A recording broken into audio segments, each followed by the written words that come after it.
Welcome to Godly Play. When Mary was a little girl, she wondered, what would it be like when she was all grown up? The years went by, and then one day something happened that nobody could explain.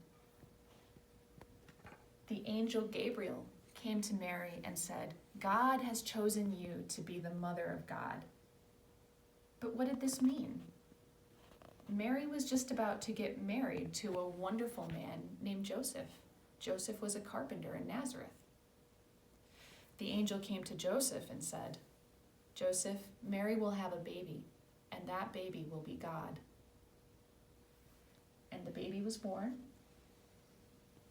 and they named him Jesus.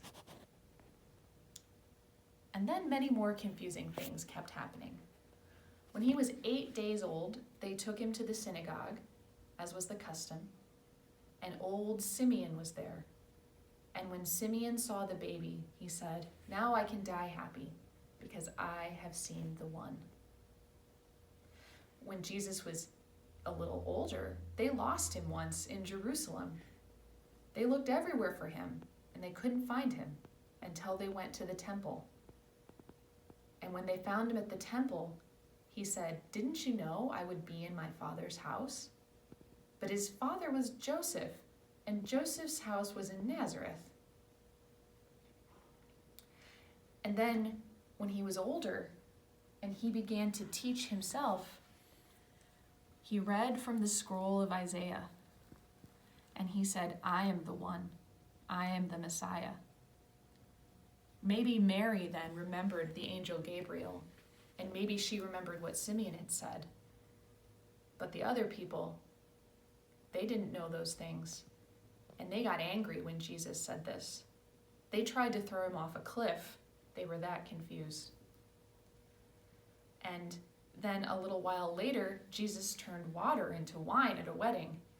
And then another time, Mary and his brothers came to hear him teach, and he taught, "Those who follow me are my family." So then Mary and his brothers were still confused. Weren't they his family? And then Jesus went to Jerusalem for the last time. And when they put him on the cross, Mary was there. She could only stand there watching. Sometimes now people write beautiful and sad songs called the Stabat Mater, that means the mother standing there. What was she thinking?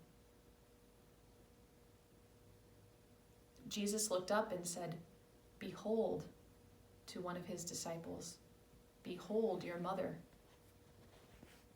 And that disciple, who was probably John, went and stood close to Mary, and then eventually took Mary to his own home and cared for her until her old age.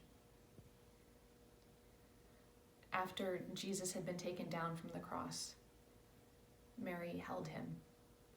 And sometimes you'll see art that's called the Pietà, a sculpture or a painting, and it's a picture of Mary holding Jesus.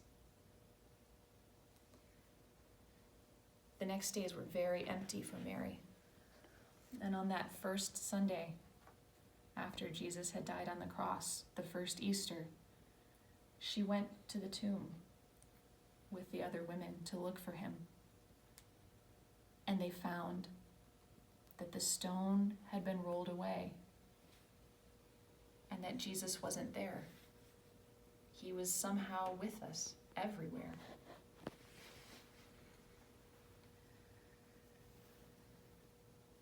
Mary was with the disciples when they were in the upper room after Jesus came back from the Mount of Olives. And she was with the disciples a week later when the sound of wind and fire came through the room.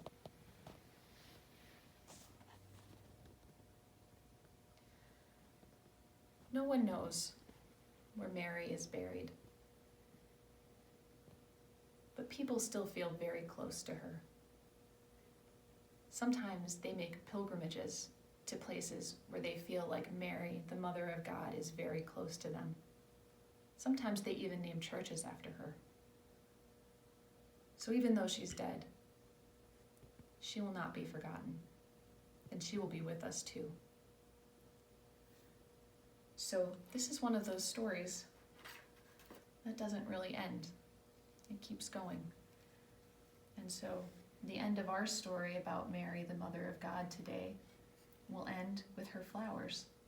They're called forget-me-nots, because Mary, the Mother of God, will not be forgotten. I wonder what part of this story you liked best. I wonder what part was most important. I wonder what part of this story seemed like it was especially for you or about you. I'm going to put the story away now, but it will be here for you to play with the next time you